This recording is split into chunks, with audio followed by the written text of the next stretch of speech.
రాష్ట్రాలు అప్పుల ఊబిలో కూరుకుపోకుండా ఉండాలంటే ఎన్నికల సంఘం ఒక నిబంధన పెట్టాలి. కండిషన్స్. ఒక ఎమ్మెల్యే కానీ ఒక ఎంపీ కానీ మినిమం ఇంతే ఖర్చు పెట్టుకోవాలి. లేదంటే నువ్వు ఎన్నికల్లో పోటీ చేసేందుకు అర్హుడు కాదు.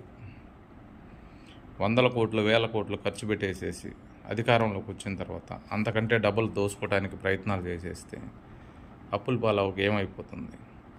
వాళ్ళ ఖర్చులు వాళ్ళకు వచ్చే జీతంతోనే వాళ్ళు పరిపాలన చేయాలి, రాష్ట్రానికి సేవ చేయాలి, ప్రజలకు సేవ చేయాలి. ఆ విధంగా కండిషన్స్ ఉండాలి. అవి కాకుండా వాళ్ళు ఇష్టం వచ్చినట్టు ఖర్చు పెట్టేసి అధికారంలోకి వచ్చిన తర్వాత వాళ్ళు ఇష్టం వచ్చినట్టు దోసేసుకొని వాళ్ళకి జీతమే కాకుండా జీతం కంటే 10 అంతల కంటే ఎక్కువ సంపాదన వస్తుంది. ఎక్కడి నుంచి వస్తుంది? వాళ్ళకే కాదు, వాళ్ళు వెనకున్న కొంతమంది పని బాట లేకుండా 100 మంది తిరుగుతూ ఉంటారు వాళ్ళ వెనక. వాళ్ళు కొంతమందిని పోషిస్తూ ఉంటారు. కొంతమంది రౌడీస్ని అయితేనేమి, కొంతమంది సహచరులను అయితేనేమి, అంటే అటు నెగిటివ్ పాజిటివ్ 2 విధాల బ్యాచ్లను మేపుతూ ఉంటారు వాళ్ళు. పాజిటివ్కి జనాలను మేపుతూ ఉంటారు, నెగిటివ్కి జనాలను మేపుతూ ఉంటారు. వాళ్ళందరికీ ఎక్కడి నుంచి వస్తాయి? వాళ్ళు ఎవడో ఒక నిద్రలేసి ఒక పని చేయడు. నిద్రలేసి గంజి బట్టలు వేసుకొని రోడ్డు మీద పోయి తిరుగుతూ ఉంటాడు. మా నాయకుడు అంటారు. నాయకుడిని లేపేదానికి కొంతమంది, ఏదైనా సమస్య వస్తే ఆ సమస్యను తీర్చేదానికి కొంతమంది, ఎవడైనా ఎదురు తిరిగితే వాడిని తన్నేదానికి కొంతమందిని ఈ విధంగా మేపుతూ ఉంటారు.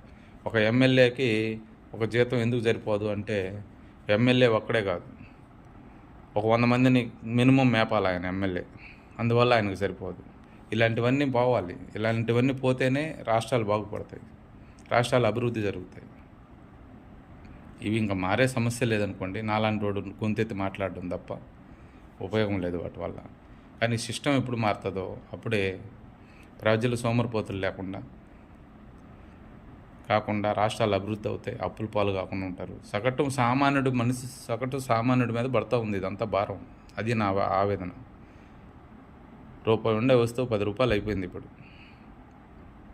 వాడు ఎంత కష్టం చేసి వాడు సమస్యలు, వాళ్ళ సంసారాన్ని, పిల్లల స్కూల్ ఫీజులు అన్నీ చూసుకొని ఇల్లు జరుపుకుంటూ వాడు అప్పులు తీర్చుకోలేక వాడు చచ్చిపోతూ ఉంటే, వడ్డీలు 10 రూపాయలు 20 రూపాయలు వడ్డీలు కట్టలేక ఆత్మహత్యలు చేసుకుంటున్నారు ఎంతమంది. వాడి బాధలు పడలేక బాధపడతా ఉంటే, ఈ రాష్ట్రానికి తెచ్చిన అప్పులు కూడా తీరవాలంటే అంటే ఎలా ఆయన డైరెక్ట్గా తీరుస్తున్నాడా అప్పులు అని అనుకుంటారేమో. మీకు అందరికీ తెలియందే ఉంది, ప్రతి వస్తువు మీద రేటు పడిపోతుంది. అదే చెప్పాను కదా, 10 రూపాయలు వస్తువు 100 రూపాయలు అయిపోతుంది. వాడు ఎక్కడ బతికేది ఎక్కడ?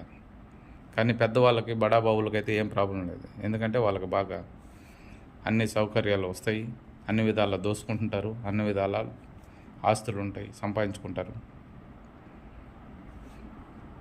ఇది ఎప్పుడు మారుతుందో తెలియదు.